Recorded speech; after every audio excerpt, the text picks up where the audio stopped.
All right, everybody. I think we're gonna begin the call now. If we get more people coming in, we'll just let them introduce themselves as they fall in. So today we're going to do our call over ongoing mentor training. We get a lot of feedback in our call reports about wanting some more trainings on this. So we thought to do it a little bit differently today and provide you guys with some really helpful online tools and tips that you can utilize that might either help you facilitate a training or help you develop a training for your mentors.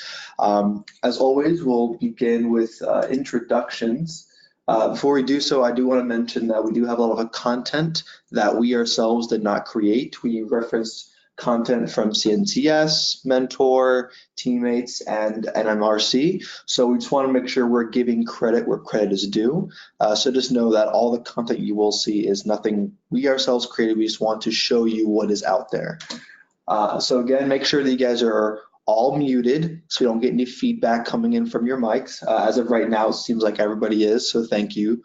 And then, of course, if you have any questions and comments, just type them in the question box. We will always speak them aloud whenever we see them come through.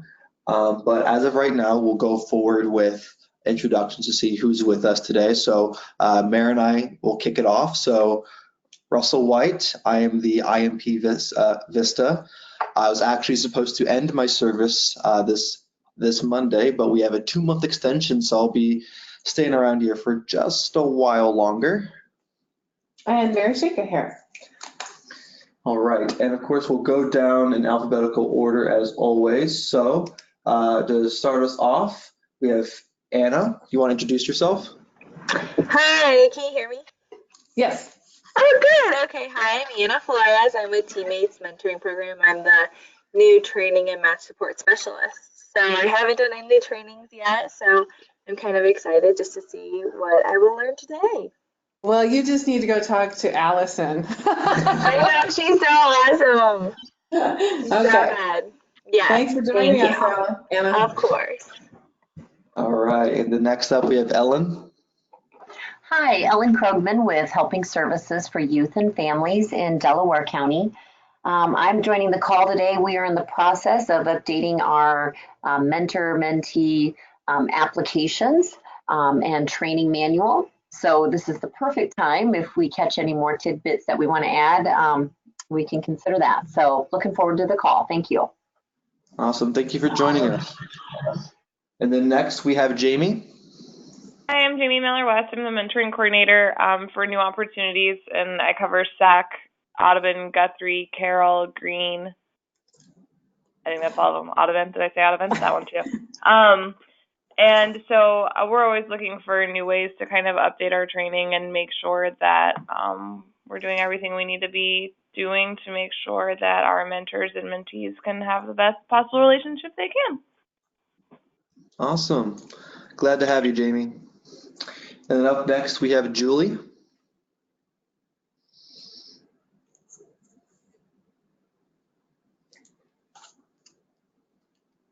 We see you're unmuted, Julie, but we don't quite hear you.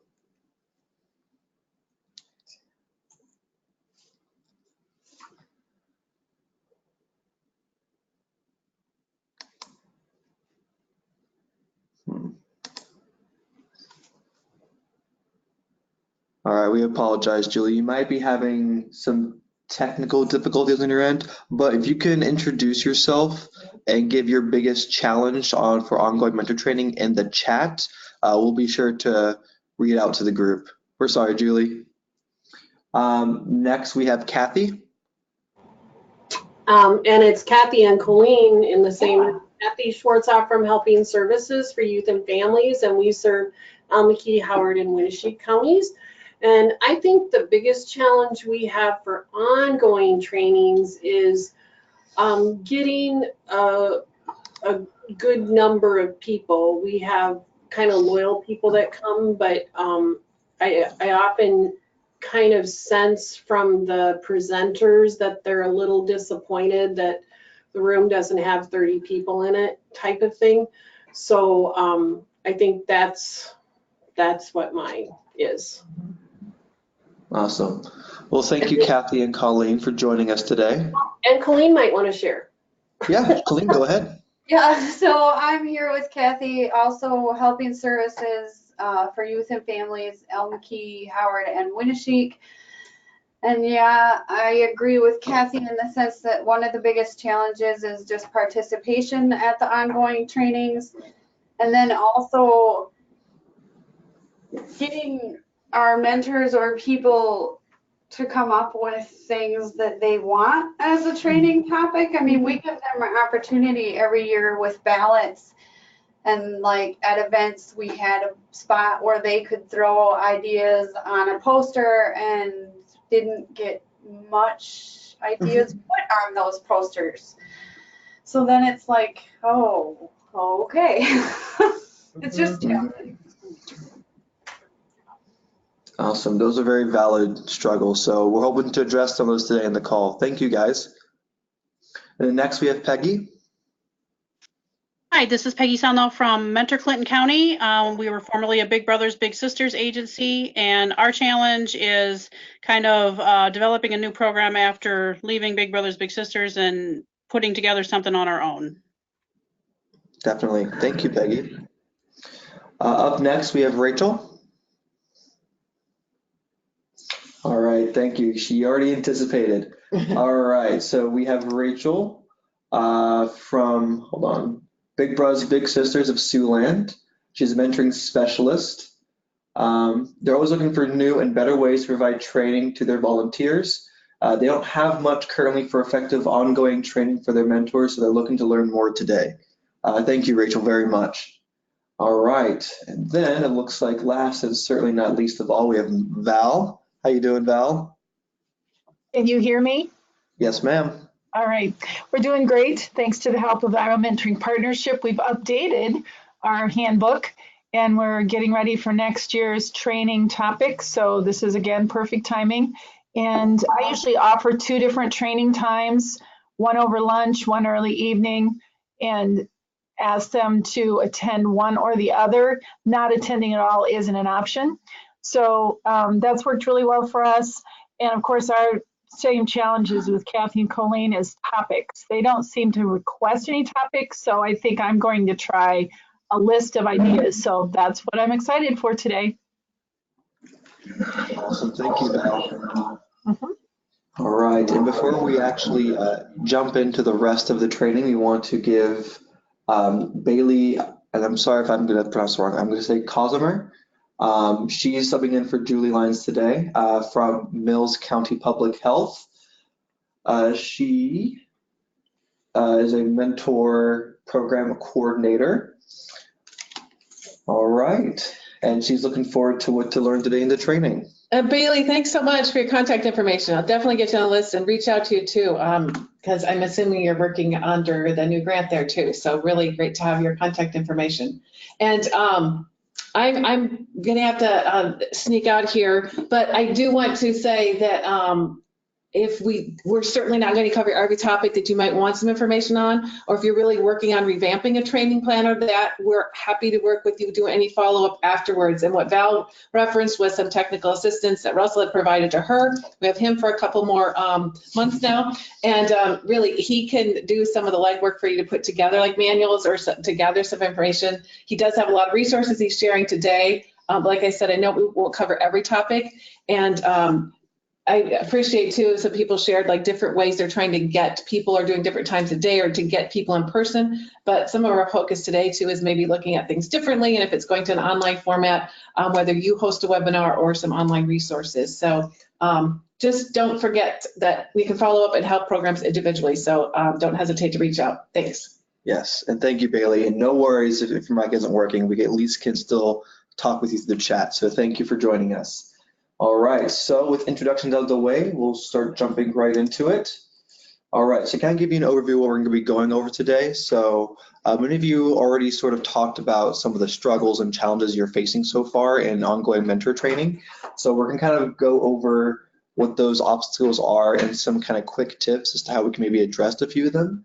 We also have some suggestions for training topics that can be covered in ongoing mentor training, since there was also a mention of how even when we ask our mentors of some topics to use, they sometimes struggle to give us something. We also are going to give you a few tips on how to best perhaps conduct the trainings and how to best facilitate a learning environment. That's to help you guys out there. We're also going to talk about a publication that can help you sort of maybe use some of their modules for trainings, or you can at least use them as a framework to construct trainings in the future. And like Mary just said, we do have a lot of resources that we're providing you today that are mostly, well, not mostly, but some of them are online. So we know that sometimes with the changing technology, there's new innovative ways to address ongoing mentor training. So we're going to talk about some online training modules that you can sign up for free, or ways that you can also conduct your own webinars at free or low cost. And then we're also going to throw out some ideas of potential partners when it comes to certain ongoing mentor trainings. And then lastly, some resources you can use, which we have provided today in the training. In fact, if you go over to materials, you should see 6 documents which you should be able to download. And if not, then we can always email them to you as well. But at least these documents can help you sort of maybe think of some new ideas and ways to go about your ongoing trainings. So with that out of the way, we can talk about some of the obstacles that we know exist with ongoing mentor trainings. It's always really hard to kind of get mentors to buy in and commit. And we understand that that sometimes comes about with very difficult schedules. You know, you can have mentors who are perhaps in their late 20s, early 30s, or some who are well into their 40s, 50s, or even senior citizens. And so just given those different generational gaps, it's hard to kind of coordinate the best time for these people, since their ideal times of day are going to be very different. But even just getting them to want to commit to training is always hard, because usually trainings can last from up to an hour to 2 hours. So we're going to try to address those obstacles as well. And we also know that there can be a time overload that kind of goes into that first point, especially when you have working individuals who are your mentors, and then you already having them mentor for 1 hour a week, and then you're asking them for at least maybe 1 week for a day to come in to spend up to an hour to 2 more hours with you for training. We understand that that may be sometimes stressful. So we're going to try to think of ways that might make it easier on them to come in, because it's always nice to get the mentors to come in to learn new materials. So we want to make sure it's not as burdensome so that they can get that new information. And then it's always really hard to kind of address no-shows. We can try to think of ways to address that, which we try to provide a few tips. But I think that's going to be the hardest thing to address, is when it comes to attendance. Getting volunteers to come when they say they're going to come in is a thing that we are always struggling with. So once we find the golden answer, we will make sure to scream it to the world. But until then, we only have some suggestions that might help with that. And then, of course, unsure as how to develop and implement ongoing trainings. Whenever we don't hand you a book or anything with already set things, it can be really stressful to develop these things. You're basically going to create a short curriculum for adults, and that's not nearly as easy as some people make it to seem sometimes. So we understand the struggle very much, and some of the resources we have in this peer share call today give you, if not the beginnings, sometimes whole entire trainings that you can work off of. So we're hoping that that can at least address that obstacle rather easily. At least when it comes to increasing attendance, like you said, we don't have a golden answer that's going to fit for everybody. We wish we did. But here are some suggestions that have worked for other groups in the past. So we'll pass them along to see maybe they can help you guys as well. So of course, making things a little more fun and interactive. No one likes to sit down and be lectured at and feel like they're in a classroom setting. So finding ways that make them seem more lively, you know, they're not just someone telling you what you should be doing or just passing on information and it just feels dry.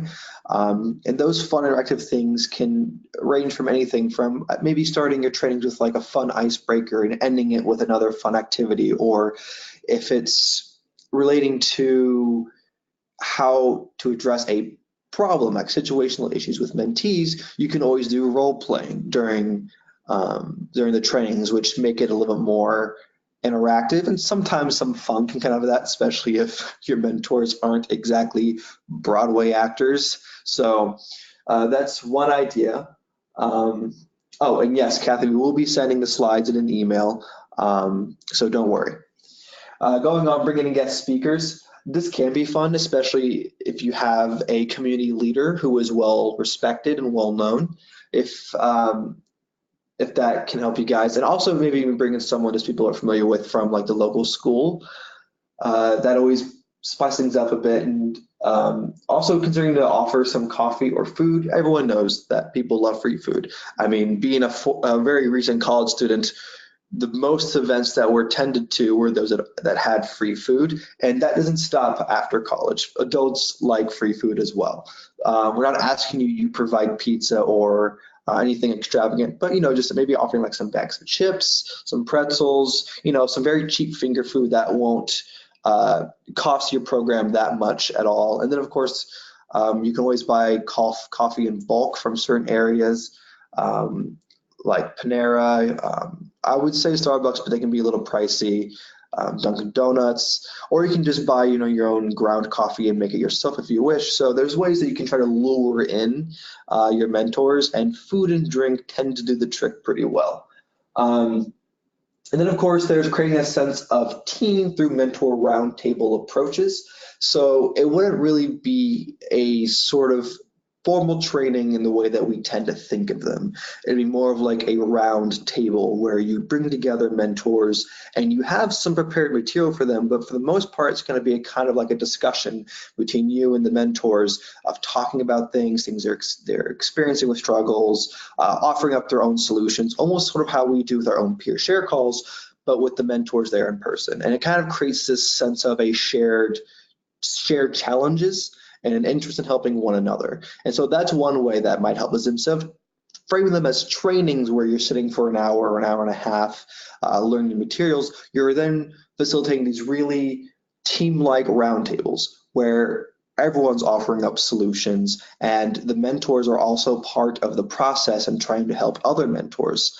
So it's a lot more of an inclusive sort of approach, which would certainly bring about a team feeling, and that might help bring more mentors to the table in the future. And then also finding ways to make mentors accountable for their attendance. This can range from a lot of different things. I personally don't have any perfect examples for you right now. It's always hard to imagine because you don't want, since they're volunteers, how do you make going to a training for them mandatory? And it could be that perhaps if they don't come to a training, they might not be eligible to go to an event or some kind of fundraiser in the future. As harsh as that might seem, I would not recommend that because it seems more like a punishment. But trying to find creative ways in which you are making the mentors seem more bought in, more accountable if they don't come to something that is mandatory. And then what we mentioned earlier is that these things don't have to be in person. For people who have very different schedules, whose availabilities are all over the place, sometimes the best thing you might offer to them is to do something that's not in person and in conducting a sort of webinar, or you pass them along an online resource so that they can finish modules on their own time. And though that might not be the most convenient from the program perspective, because we like to get things done within our respective timelines, sometimes you do them online webinars for the sake of the mentors. It can at least finally get them that information that they need in order to kind of, be a better mentor for their mentees. I won't spend too much time on this slide, but this is sort of a sort of suggestion on frequency and length of trainings. So we know that for larger programs who have youth that are facing, that are facing a lot of more obstacles and sometimes different types of obstacles, it's not unusual to have some trainings that are done either monthly or quarterly. And for our larger programs, if we have any on the call right now, they usually sometimes already have their larger headquarters pass them on information. So that might not apply to many of you guys on the call. And then we also know that a lot of training sessions, depending on the topic, can range from about an hour to 90 minutes. But we also recommend that for group mentoring, they should be shorter, kind of more like debriefs rather than trainings. But at least for those on the call today, I believe we mostly have one-on-one mentoring. And of course, for some site programs, they do have scheduled trainings before and after matches, with some kind of activity which is both fun but acts as a learning exercise, or what I mentioned earlier with the fun and interactive idea in order to get attendance. But that's just sort of like a quick suggestion of training frequency and length that we see in most trainings that tend to be successful. And then, of course, determining topics for trainings is not always easy. We always like to recommend that you try to survey and ask your mentors and mentees, parents and staff for topics that they think would be helpful to learn, which can be things from like, I've had an issue getting in touch with the parents whenever we're trying to get them to go to this mentoring program event, or things from just, I'm having a really hard time getting anywhere personally with my mentee, like what do I do? That kind of stuff is what you probably hear when you survey them, which are very reasonable things to want to do trainings over, because that means everything in having the best kind of bond between your mentors and mentees. But as someone already mentioned, it's sometimes hard to get mentors to actually give you really substantive suggestions as to what to do for trainings. And that can be frustrating when you're trying to really make them part of the process. Yeah. So aside from that, here are some other topics that you could cover. You have everything from what kind of match activities you can do, how to help the child academically, of course, adverse childhood experiences in regards to trauma-informed care. And of course, since this month is Pride Month, there are gender issues. You can also talk about LGBTQ issues, bullying, things like that. And there's a ton of more topics that we didn't list here. Because, for example, critical mentoring is a thing. So how do you make your mentors more culturally competent whenever they have mentees that have a different ethnic, religious, or national background than their own? So this is just some other additional topics you could cover that are more sort of broad cultural programmatic things. They're not necessarily directly interpersonal, but many of these topics on the screen will translate into the interpersonal. And so we hope that some of these ideas might help you guys in the future. And when we do send you guys the slides, you'll have access to this. And some of the other resources we will be providing also have suggestions for topics. So we promise that after this peer share call, you won't be at a loss for ideas. All right, and then some of the training tips you can do, like I said, address the participants' training needs. And when they don't give you training ideas, this can also just mean, how they best learn from a training, what kind of learning style fits for them. And of course, it's hard to do that when everybody has their own sort of learning style, but maybe whenever at your trainings have some sort of very 2-minute surveys, which can detail what you can do better or how to best facilitate for that specific mentor. So in the future, when you then come back, you can maybe have some more visuals for your visual mentors, or maybe have a little bit more time where you're talking, because some mentors like to just sit down and listen. Then maybe have some things where you are doing something with your hands or you're being active, because some people learn best that way. So those are just some ways you can best tailor to the needs of your mentors. And then also, of course, provide opportunity to practice skills and to produce their own answers. And we already mentioned the roundtables. Those are a really good way to do that whenever you kind of make them part of the process of training each other and talking about their own problems and solutions. So just make that kind of inclusive, allow them to reflect and provide their own insight. But then also it might not hurt that if you successfully get a large group of mentors, which congrats, you can always put them up into small groups or pairs or groups of 3s, and they can sort of talk amongst each other, and then you come back in a large group and then you share out. That can be another way to make it more interactive and provide them an opportunity to, provide their own experience and insight into some of these problems. And then of course, I've been sort of saying this a lot, but interactive, get them up, get them doing things, have them be active. Any adult gets bored and tired after a while just sitting in a chair. So you can do quizzes, you can do scenarios and role plays, which would be really good for trainings about interpersonal issues between mentors and mentees. And then, of course, once again, you can ask them to produce answers and share something, make them do something, or solve something. There's all kinds of ideas that you can do with this. There's not all of the trainings you can do that might be interactive, but there's a good amount you could. So in the areas that you're able to, I would recommend you do, because there will be other trainings where you'll be really limited in finding an area where you can provide some sort of activity. So take advantage of it whenever you can. All right, and then this to talk about some ideas how to facilitate, because sometimes when you facilitate trainings, you may come across a few potential conflicts or issues. So the first two, I think, are kind of a little obvious. Don't try to embarrass or humiliate anybody, because the moment you do that, you just sort of exclude them from the conversation, and they won't want to share anything out if they feel stupid or they're not being appreciated. So just make sure you're being inclusive. And like one thing you can do that is by trying to get at the intent of what they're trying to say, or trying to relate, if possible, whatever they shared out to the training in the best way possible. So even if they are somewhat off target, you can say, okay, I can see where you're getting at, and then lead into the point you're trying to make. So at least makes them feel like they helped you get to where the training's supposed to go.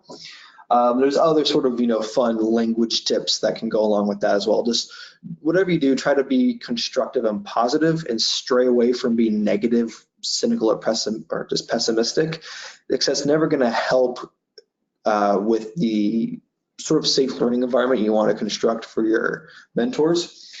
And then, of course, consider using the cost-benefit analysis. You could do that about what might happen. And this is almost somewhat Socratic. You can always have your go through certain exercises and scenarios, and have your mentor provide solutions. And rather than just saying, no, don't do that, just say, okay, you could do that, but then what can we see happening afterwards? And just sort of have them fill out the rest of that thought process. So the Socratic method can be really helpful in this kind of training atmosphere. Ask other mentors for suggestions before you give your own advice. I think that's always just respectful. You don't want to, your mentors, especially those who've been mentoring for 3, 4, 5, or how many years long, they've been doing this for a while, and they have something they can share out, some knowledge, some expertise. So maybe include them every now and then before you construct a training, before you maybe even talk to other mentors. So that's something you can do as well. And if you don't have the answer in the training, just say, I don't have that right now, but let me get back to you. And say that with, sincerity. Don't just say it for the sake of moving on. Because it's okay if you don't always have the answers to their questions. We're not oracles. We don't have magic balls. We're all human. So it's okay to admit we don't have the answers to their questions. Just be sure we do try to put forth an effort to go back, find the answer, and then get it back to them. So this lovely, lovely resource. Actually, I'm just going to take a brief pause and say if anyone has any questions. I know that I've been told in the past I can speak really quickly and go really fast. I've been trying to do my best to not be too quick. So if you have any questions you want to share out in the chat box, I'll be happy to read them aloud and answer them. So I'll just give a brief one, a quick moment of silence for anyone who's trying to think of any ideas or questions. And if I don't see any questions, I'll just continue on with this slide. But if you have any questions, please share them out.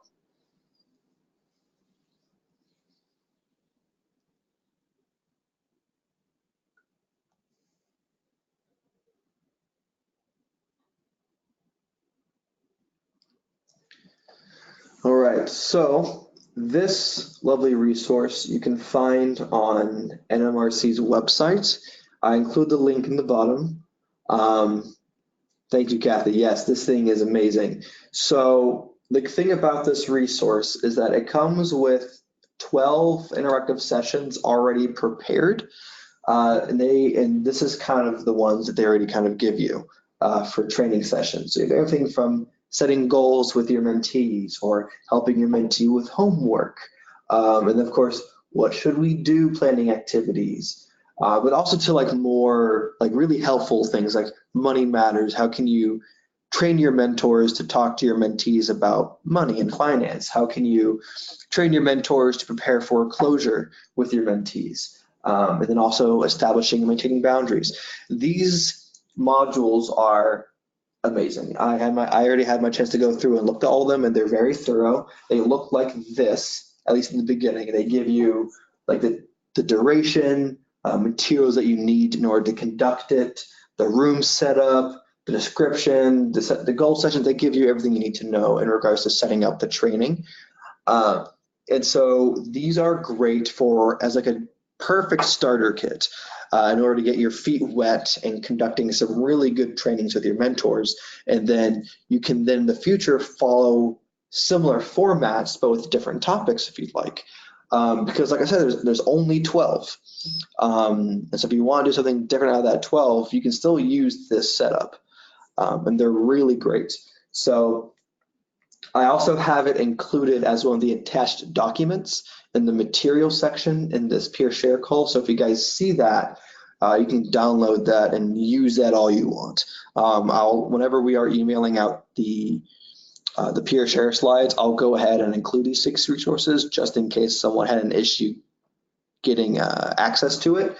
But I can promise you all you will love this. It's a very helpful resource. Some of the other resources that we kind of want to mention, this is where we're kind of moving more on towards the online stuff. So this website link, Preventing Adverse Childhood Experiences, is from Veto Violence, which is from the Center of Disease Control. I had a chance to kind of already look at it. They don't have much right now. All they have is 2 modules, one which is an overview for ACEs, and then the second which is about the public health approach to ACEs. They do plan to have specific trainings for professions, but they don't have them yet. They only have it as coming soon. But this is great if you want to address any mentors specifically about trauma-informed care with their mentees, which, as we know, is still a very prevalent topic amongst mentoring practices. So this will help you these modules will help you understand, recognize, and prevent. See, this would be nice. This was in the way. Sorry, and prevent things with ACEs. And you can learn about risk and predictive factors, outcomes associated with ACEs, as well as evidence-based strategies. So you can always access that whenever you need to and use that for your as a potential training resource for your mentors. And then we have some other trainings. This is kind of what the site looks like once you get to it. It's pretty straightforward. You'll just click that blue button and down in the left, begin introductory training modules. And they're really straightforward. I like them. I think any mentors will be able to follow along pretty easily, and they can do this at their own time at home. So this gives you something to do if you're still having trouble connecting with your mentors and getting them to come to a physical space. Yeah, as Russell said, our thought with this is to here's a different format, because it is hard to get people in the same room at a certain time. And we just went through different ways maybe to attract people. And I know some of you mentioned trying different meeting times too, but sometimes it just doesn't work. So this could be for your own training, but the intention with all these online trainings are things that mentors could just access themselves and go through, and they can do it on their own time. Certainly. Some other things we found too was this one, EDGE. So this one is kind of geared towards youth, but some of the modules can still be used for adults because they provide engaging things that are supposed to help with your career, but they also help with personal development as well. Some of the trainings I saw was like leadership development, how to develop communication skills. And there's also ways of how to empower others. And yes, those things are great to teach youth, but those can help to train the mentors and how they can also perhaps empower their mentee, how they can better communicate with their mentee. So this might not all the courses offered at this resource may be pertinent or relevant to some of the things you guys are working on. Because, for example, 12 of them are designed for customer service skills. So I imagine none of you will be using any of those with your mentors unless you see one of them being somehow transferable to their interaction with their mentee. But leadership skills and personal development, a lot of those I identified as being helpful and at least of them some good interpersonal skills. So you can access those if you think it is completely free. As myself, I already signed up for it, and it's kind of what it looks like. So yeah, there's empowering others, time management, social media and online presence, becoming a leader. So this is what it looks like. Whenever you sign up for it online with your email, you kind of go through and see which courses you think you'd be interested in, and then it creates a dashboard for your home screen that lists out all the ones you selected. It's pretty straightforward. The courses run fairly well, and you have, I would say, since there's 8 leadership and 7 personal development, you have at least 15 to choose from that'll be relevant with your mentors and mentees. Unless, of course, you do want to teach your mentors customer service skills, then knock yourself out with the other 12. Then this is another one, the National Child Traumatic Stress Network. This one has so much. I would recommend you all sign up and get an account on here because there is stuff for your mentors, but even just a lot of stuff for you, like the programs that could benefit from this. So if you don't already have an account with this, it's entirely free. Everything we've shown you is free. Doesn't cost you a dime.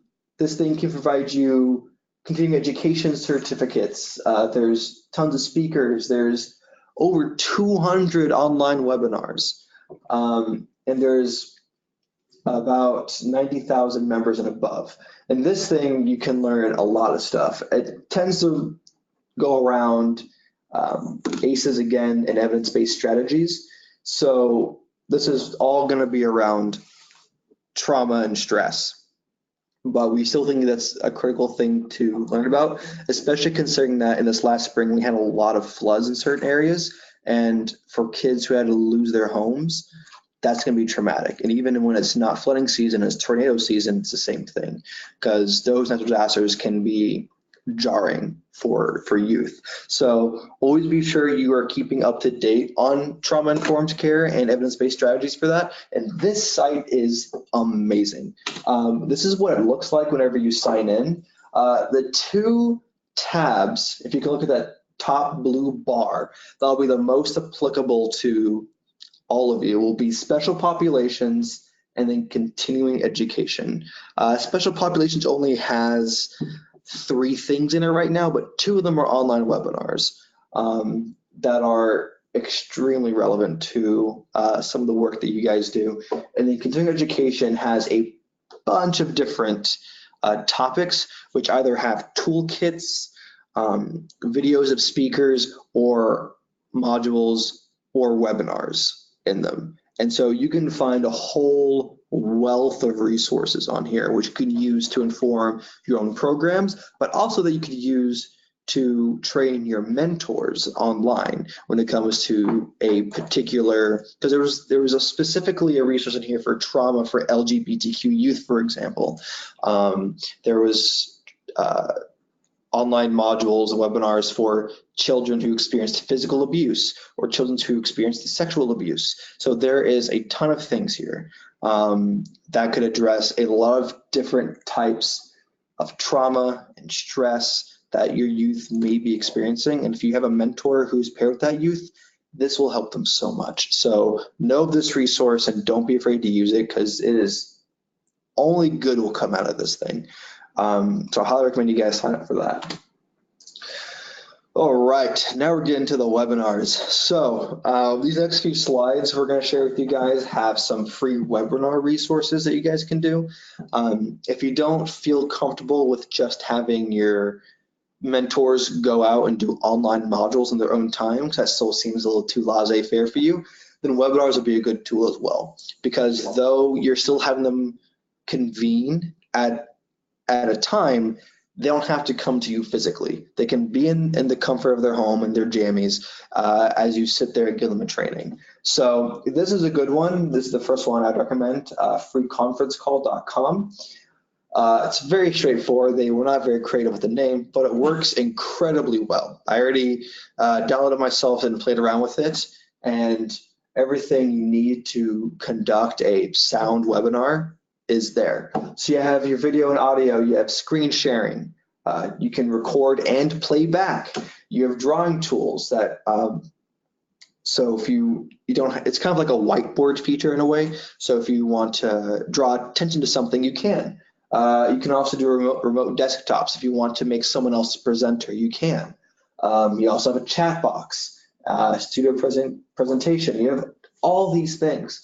And the only time you'll come across anything that will cost you money is all these upgrades at the bottom, and they're super cheap. And they're also things you don't need.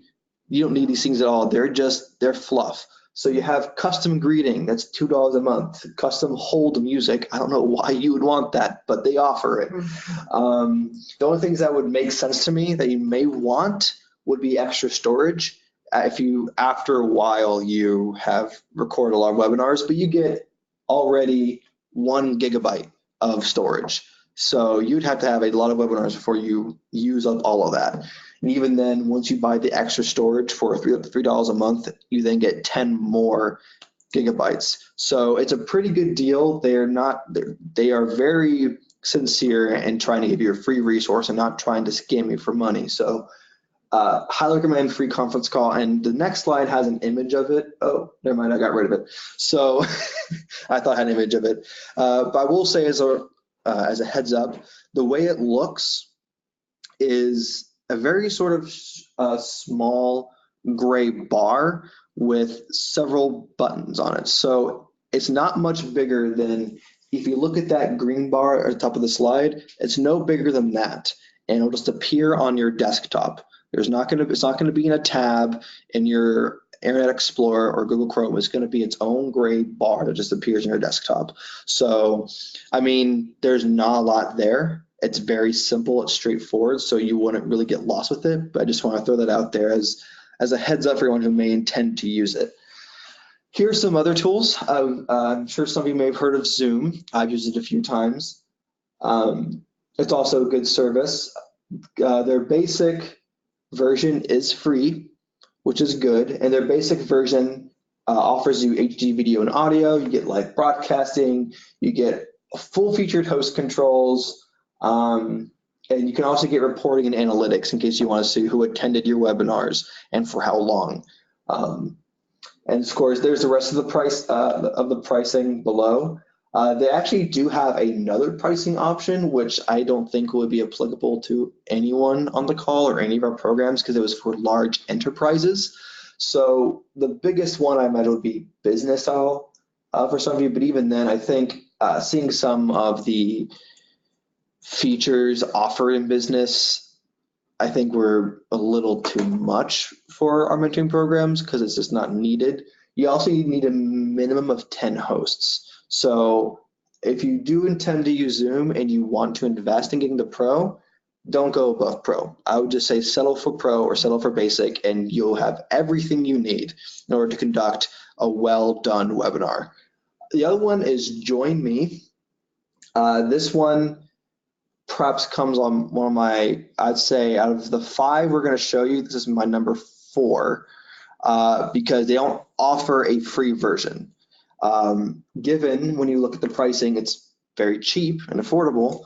I do like to keep in mind that though it's affordable, I understand that there are financial constraints for many of our programs. So I try to first offer the free ones before the ones you have to pay for. But Join Me does have a lot of good services. It also comes with a mobile app, so you could conduct a webinar and your mentors, if they're say on a business trip or something, they could attend it on their phones or on their iPads. One-click scheduling. Whenever you make the webinars, they'll send out a personal link that they click to join. It also has a whiteboard feature. You can also swap presenters, screen sharing. It has everything you need. everything you need that we are even giving you guys right now through our very expensive go-to training. You can get most of these same features with Join Me at a cheap cost. And the last two is Easy Talks. Easy Talks has a free starter version, which will give you some basic functions.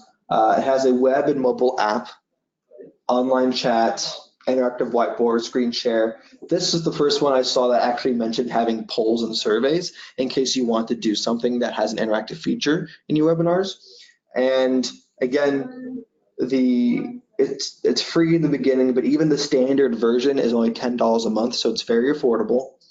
I don't think anyone would really need the pro version of this, given the extra features it gives you. Does it really help you conduct a webinar for your help you, at least in regards to a mentor training webinar? But it is only $30 a month, but I would say if you were to use Easy Talks, standard would be just fine if you wanted to pay for it. But you could at least get started with the free version to see if it's your kind of software that you like. In the last one, I would probably suggest as my fifth option and recommendation, not because it's bad, but it's not designed specifically for webinars and conferences. It's Google Hangout. Anyone can access this through Google. It's for free. It's mostly meant for, it's like a watered down version of Skype. It's kind of meant for just, video calling people, but you can do group callings with it. So you could very feasibly conduct a webinar over Google Hangouts, but you're not going to really get any kind of polls or surveys or anything else that's really, like, you're not going to have a whiteboard feature. So it would just be you sharing your screen talking, which is why I would make it my last recommendation, but it is an option and it is a free option. So consider that in mind. But all these 5 resources we shared with you are really good for setting a webinar, which is a great way to do a remote training for your mentors, especially if getting them to your location is a big obstacle for you. So this could be something to explore, and you can see if it actually helps in getting more attendance. But we at least wanted to show you guys these resources in case you did want to explore them. All right, we're getting near the end. Just really quick, we wanted to offer up some ideas. So when it comes to very specific types of mentor trainings, like if you want to talk about LGBTQ or gender identity, mental health, or you want to talk about cultural competency or disability inclusion, you may feel like you don't have the expertise or the knowledge to really talk or train others on that. So what are you supposed to do? Well, the great thing is you can always just look into your community. What partners, what organizations already exist in your local area that serves that need? A while ago, we did a disability inclusion training, and the trainers were not Mary, not I. It was individuals from the Office of Persons with Disabilities with the Iowa Department of Human Rights. And we were so grateful for them. They spoke the whole time. They gave great information, great tips and suggestions. And it is perfectly okay to refer to someone else's expertise on these things, because these things, if you're going to address them, especially if it's child abuse, if you're wanting to talk about, low income or poverty with your mentors, you're going to want to go to someone who knows how to truly talk and train on these topics. And so we just threw these out as examples, because these are some examples that are in our area here in Des Moines that we've used in the past, or statewide, yes. But we know that there's other organizations in your areas that may also serve similar functions to some of the topics we've listed here. So consider that, because many of these organizations have done trainings before. They already have the curriculum, they already have the setup. They just need people who are asking for it. So that's another thing to do if the idea of constructing a training on these topics is a little scary. To kind of end the peer share call, we just want to list some of the resources for ongoing training that you can find. and some of the places where we found them. So like I said, we reference a lot of teammates, mentoring, CNCS, and MRC. When we share out these slides, you can just click on these links and you can go right there. Teammates Mentoring has a great mentor resource library, which could be used for ongoing trainings or just general information to help the mentors in their relationships with their mentees. So, and it's free and you don't have to sign up for it. You can just click the link, go there and click on things. What it does is it'll take you, depending on what box you click on, it'll take you to a public Dropbox folder with a few resources in it. And they offer it up for free for anyone to use. So use that if you can. Some of you are probably already familiar with some of the resources through Mentor, but if not, you can always go back and look at their collaborative mentoring webinar series. They're usually geared more towards the programs, but they had a specific training on ongoing mentor training. I believe it was last May. Some of the information I actually pulled in for this training, but they also have other trainings, which will help relate to discussing sort of sensitive topics with your mentors. So go back and use those or sign up for them in the future. They also have some resources in their training section, and they also have other resources and publications in that section as well.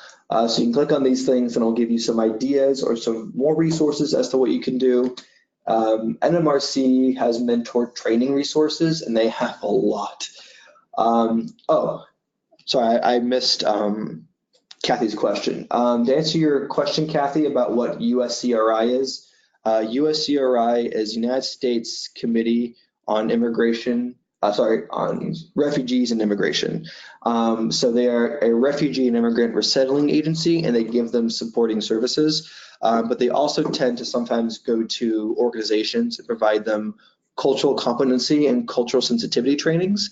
I have a few colleagues of mine who are serving as vistas at the USCRI here in Des Moines, and LSI, Lutheran Services, also is a refugee immigration service, and they do the same thing as well. And they sometimes help one another in those trainings. And so that was an example of a organization or organizations rather in the Des Moines area that tends to fill the need of getting training on cultural competency and sensitivity.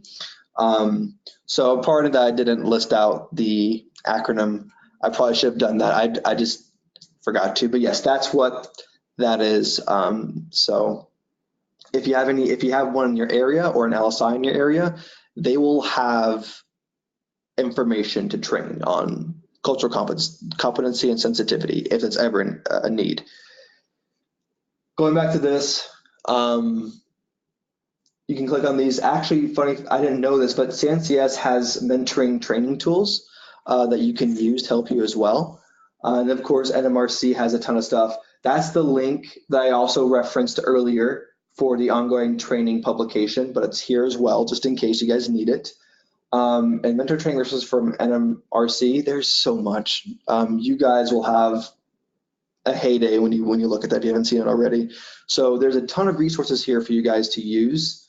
We hope that we were able to, bring light to a lot of them, give you some tips and suggestions and trainings and facilitations and things like that. I knew I threw a lot at everybody during this call, so apologies. And again, these are the documents that we have attached in the materials section, if you guys have access to them. So, well, I'll go ahead and include them in the email with the peer share slides just in case. Because I'm never really always positive if people are able to download these or not. So, but these documents will help you guys a lot. And then of course, we just want to quickly mention that we are giving you guys a summer break from us because we know we're just so terrible. So you guys won't have to worry about another peer share call until September. So this will actually be my last peer share call with all of you since my end of service will be in August. But I hope that this peer share call answered some of your questions. Anybody have questions or comments? Yes, so we'll kind of end it right there. We used up all the time. We only have a few minutes left until it's 3, but do you guys have any questions? Do you have any comments for us? Anything we didn't answer? Or anything you'd like to share too? You guys have great ideas.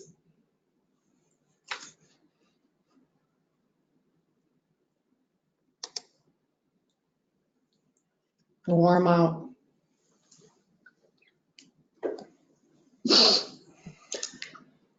All right. Well, thanks for joining, and just don't forget to follow up if you have any further questions or we can provide more assistance. Yes. All right. Thank you, guys. We'll see you guys later.